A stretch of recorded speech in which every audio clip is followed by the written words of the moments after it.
All right, for anyone that's ever wondered what it takes to replace a fuel filter on a 2000 Cayenne, I'll give you a little video. It's a simple job. It's smelly, but it's simple. So the first thing you're gonna do is pull the seat up on this little tab. Just pull it up back here. Then you'll have this sitting on the floor. To undo this, it's just some triple square bolts. This is a triple square. It uses a number 12 triple square. And then you also need number 10 triple square, which is what this is, with a flexible joint on it for these bolts. And the flexible joint helps with the back ones because you're kind of under the seat there. All right, once you've got those undone, and you can flip the foam up and this up. And then you will find this cover on top of the fuel filter. This is the fuel filter on the driver's side. On the passenger side is the fuel regulator.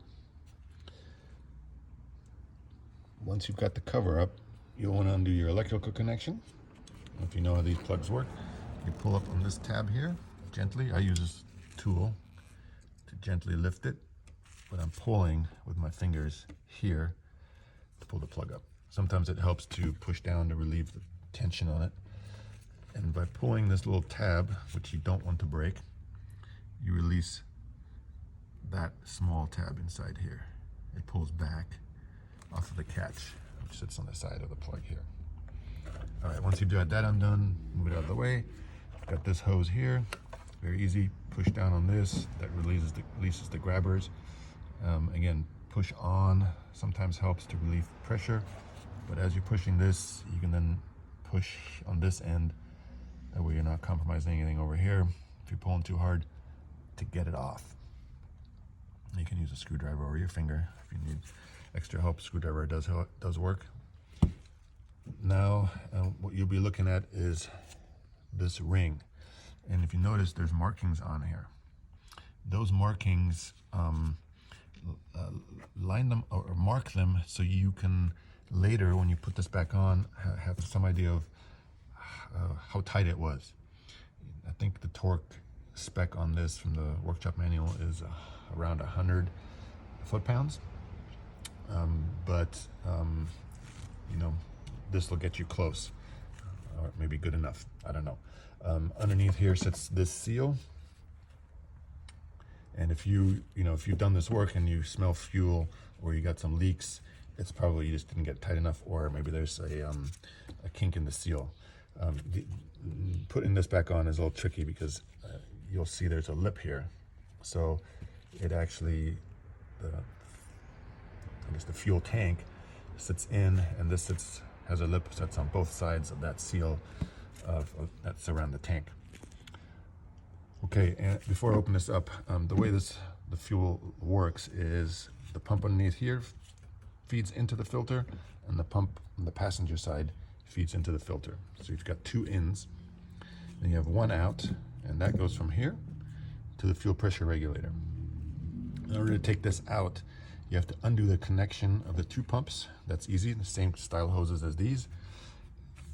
Be careful, those hoses will be under pressure, so wear some safety goggles, and like I have here, tons of rags, because I do not want this car smelling like gas when I'm done with it.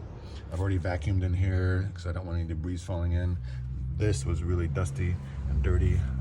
Again, I wiped it all because I don't want debris falling in, and it allows you to see the markings.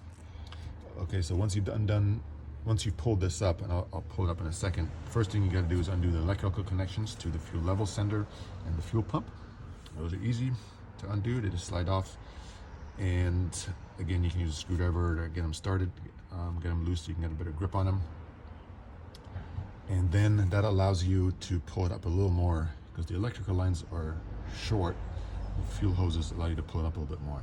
When you undo the fuel hoses, again, be careful, it's under pressure, so it'll squirt. Wear some safety goggles, have rags out, and you'll be all right. And then, so those are two fuel lines, the in lines that you can undo on this side. The out line, which shoots across to the fuel pressure regulator, it needs to be undone on the fuel pressure regulator side. So unfortunately, you'll have to do the same procedure of cleaning, undoing the electrical and all the hoses on that side. Again, look at your markings, and then Here, I'll show you what that's like, 'cause I haven't undone this side yet. So you kind of see how those markings line up with tabs, and just pick whatever you want to use as a lineup and the markings so you can get it back together.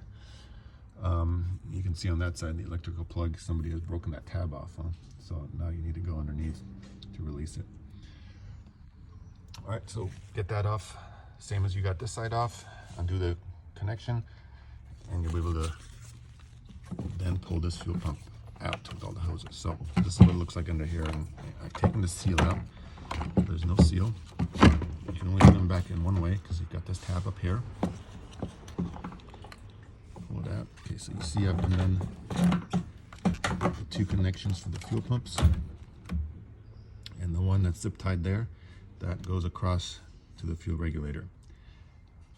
The zip tie is important because what it does is keep the fuel line out of the way of the fuel pressure sender, fuel level gauge sender. Hard to see in there, but it's down there on the left. And I'm gonna do another video where I undo the fuel pumps, but this is basically the steps to get the fuel filter out. Fairly easy, but a smelly job.